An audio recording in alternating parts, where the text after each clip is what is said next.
Les chrétiens célèbrent ce vendredi le chemin de croix juste avant Pâques, une célébration pour retracer le chemin entrepris par Jésus-Christ avant sa crucifixion. Quelle est l'ambiance dans les gares routières à 2 jours de Pâques, notamment dans le district d'Abidjan? Nous aurons des réponses dans cette édition. Bonsoir, merci de suivre le 19h sur RTI 2. Le vendredi saint, c'est aujourd'hui. Il donne l'occasion aux chrétiens de retracer le chemin de croix en Lyon.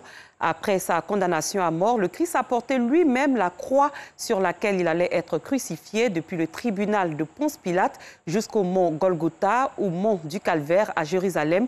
Ce chemin de croix précède Pâques. Comment a-t-il été organisé ici à Abidjan? Nous Sangaré et Alassane Drabo nous donnent des éléments de réponse.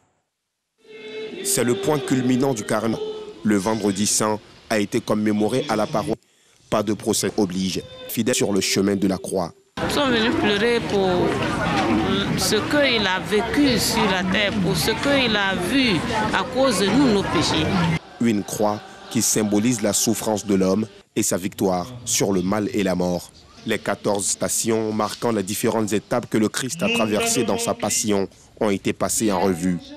Ce grand chemin de croix a repris tout le trésor de la foi du chrétien, de l'Église, à savoir la vue du Christ, son arrestation, le portement de la croix, sa montée vers le calvaire, sa crucifixion sur cette croix, sa descente de la croix, sa sépulture et bien sûr dans l'espérance, dans 3 jours, la résurrection. Voilà ce qu'a célébré ce grand chemin de croix du vendredi saint. Le Christ nous invite au sacrifice suprême, en nous débarrassant de nos conforts, de nos égoïsmes, de nos intérêts personnels pour laisser place à l'unité, au vivre ensemble.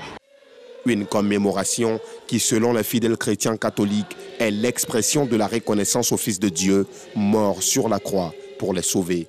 C'est un moment de recueillement parce que les 40 jours, nous sommes tous allés au désert et puis toutes les douleurs, tous les manquements, tout ce qui est trahison de nos parents, de nos supérieurs, de nos frères, nous l'avons vraiment déposé et nous sommes revenus tout recueillis pour reprendre cette vie-là, cette marche avec le Christ dans la foi et dans l'espérance. Vénération de la croix et messe sont les autres temps forts de ce vendredi saint où le Christ monte au ciel pour ressusciter le dimanche, jour de la Pâque. La veille pascale, célébration de la nuit du samedi saint au dimanche de Pâques, est une veille en l'honneur du Seigneur, durant laquelle les catholiques célèbrent Pâques, passage des ténèbres à la lumière, victoire du Christ sur la mort. Elle se tient ce samedi, donc demain soir. À 2 jours de Pâques, les populations affluent au village pour des festivités en famille. Elles se ruent donc massivement dans les gares pour rattraper le premier véhicule de transport. À quelques jours de Paquinou, quelle est l'ambiance dans les gares? Notre reporter Antoine Bassa s'est rendu dans des gares du district d'Abidjan. Voici son constat. Il est 8h à Yopougon, Sikoji, ce vendredi. Dans sa chambre, Paulin Quadio boucle sa valise. Il doit faire vite pour ne pas manquer le car.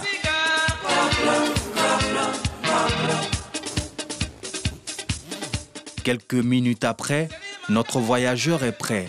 Direction le lieu de rassemblement, la place Figayo, située dans un autre quartier de la commune de Yopougon, à Ouassakara. Figayo. Figayo 500, ça peut aller. Rendre au village, chez lui, à Bendé-Kwassikro, dans le département de Bouaké, à quelques 350 km de la capitale économique, Abidjan. Je suis pressé même pour arriver au village, tout ça. Parce que beaucoup de trucs sont prévus là-bas, hein, bandits, un peu de cabris, la nourriture, tout ça.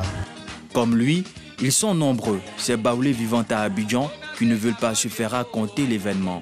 Je suis contente parce que ce n'était pas évident à cause du corona. On n'a pas pu retrouver la famille, être avec la famille pour passer un bon moment.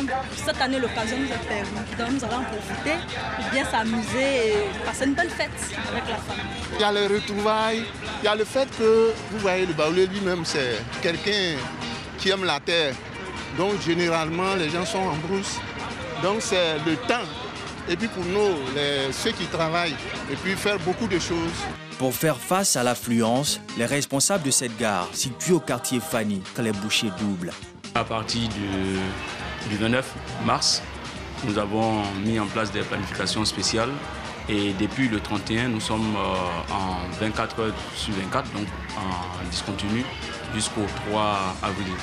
Mais malgré ces dispositions particulières, les cars ne suffisent toujours pas et l'attente devient longue et insupportable pour ces passagers qui ne souhaitent que regagner le village. On est fatigué, on va faire comment? Car même là, quand ça vient, les gens luttent. Nous, on est vieilles là, on ne sait pas comment on va faire pour partir. On veut partir. À Toumoudi, on a encore 6. 9 heures là, on a encore là. Donc, on veut partir à Toumoudi. Paquinou, au-delà des festivités, est aussi l'occasion pour beaucoup de faire de bonnes affaires. En plus de la fête de Pâques, faisons nos business, les t-shirts. En termes commercial, c'est le moment le plus fructueux. Je peux le dire pour toute famille, c'est un moment de bonne affaire. Moment de retrouvailles entre amis ou en famille, la Pâques, cette fête chrétienne, a été adoptée en pays baoulé, un peuple vivant majoritairement au centre de la Côte d'Ivoire, qui en ont fait leur Paquinou. De RIA féminin, vision, leadership et réseau. Cette rencontre vise à outiller les femmes en vue de leur autonomisation. Joël Gossi. Entrepreneuriat féminin, vision, leadership et réseau. C'est le thème sur lequel ont été formées les femmes de l'association Enfel, Entre nous femmes. Le conférencier Akrou Célestin a encouragé les femmes à avoir une vision avant de se lancer dans une quelconque activité. Il faut avoir l'orientation en toutes choses, il faut savoir là où est-ce qu'on va. On peut décider d'entreprendre, mais si on n'a pas une vision en fait, de ce qu'on veut faire, mais en fait, c'est une perte de temps. Il faut le leadership aussi pour pouvoir entretenir l'ensemble des différentes actions que nous conduisons. Il faut inspirer, il faut avoir des valeurs à véhiculer. C'est en véhiculant en fait, ces différentes valeurs qu'on peut avoir des gens qui nous accompagnent, qui nous suivent en fait, dans nos différentes actions. Les participantes disent être suffisamment outillées pour mener à bien leurs projets. Je suis venue, j'ai assisté comme toute femme qui a été invitée aujourd'hui. C'est pas le 8 mars, comme la présidente a bien dit, mais on a choisi cette journée pour essayer un peu de commémorer notre association qui est Enfel. Je suis sortie vraiment soulagée, je me sens forte. Et le fait de se sentir que tu as d'autres femmes derrière qui peuvent être là comme quelque chose qui a boosté un peu vraiment mes motivations. Ça m'a donné vraiment à travailler encore, à mettre en place d'autres projets parce que je me dis, je me ferai... Et pour renforcer les capacités de leur business, renforcer le rendement de leur business à travers surtout le réseautage. Et pour celles qui sont désireuses d'entreprendre, il leur a donné les... a exhorté les membres de l'association à être des modèles et des soutiens pour les autres femmes. À la base, c'était 30 femmes. C'est-à-dire on a décidé d'inviter 15 femmes, chefs d'entreprise, pour coacher 15 autres femmes qui décident de faire de l'entrepreneuriat. Parce que, comme on l'a dit, on a mis, puisque notre objectif c'est l'émancipation de la femme, il n'y a pas mieux que la femme pour aider une femme à s'en sortir. Nous devons être chacune celle qui répare la couronne brisée de l'autre femme. Pour son parcours jugé positif par les membres de l'association, la leader Véronique Akwa, entrepreneur dans le bâtiment, a reçu le prix Mérite Enfel. Créée en 2020, l'association Enfel vise à impulser le leadership féminin. Parmi ses missions figure la mise en place des cadres d'autonomisation des femmes en situation vulnérable, lutte contre les injustices faites aux femmes et aux enfants. Le marché du quartier Alourdian, sans fil dans la commune de Marcory, a été ravagé par les flammes. Des commerçants ont perdu jusqu'à 2 millions de marchandises. Les autorités municipales se sont rendues. Tout est parti en fumée. Il ne reste plus rien du marché. C'est à 22 h dans la nuit du jeudi, les commerces ce matin. Donc, poulet là d'abord, pour le magasin des femmes là, je ne connais même pas. 2 magasins et huilés. Des magasins. Moi-même, mon mari est mort, donc 2 pour moi. Il y a Ahmed, son magasin de pain à brûler. Mon marchandise, tout est gâté. Tout le marché est brûlé. Pour moi-même, je ne sais pas où je vais aller même. Baraille, on me donne crédit. Je vends, je vais les donner. Où je suis là même, là, brûlé. Les causes réelles de cet incendie restent encore méconnues. Les commerçants ont reçu au foyer des jeunes une délégation de la municipalité venue leur apporter un message de compassion et de soutien. Occasion pour les femmes du marché de leur adresser leurs doléances.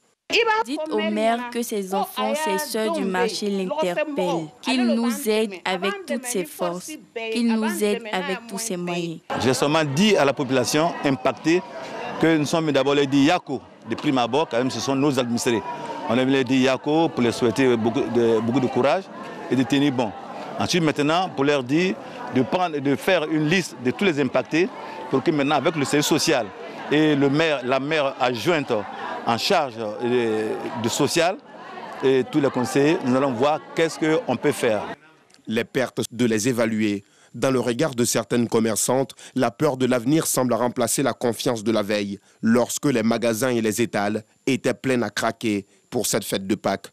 Cet autre incendie fait suite à celui du centre commercial de Port-Boué, survenu le 31 mars dernier. Le nouveau président du Niger, Mohamed Bazoum, a annoncé des crimes terroristes lors de son discours d'investiture à Niamey.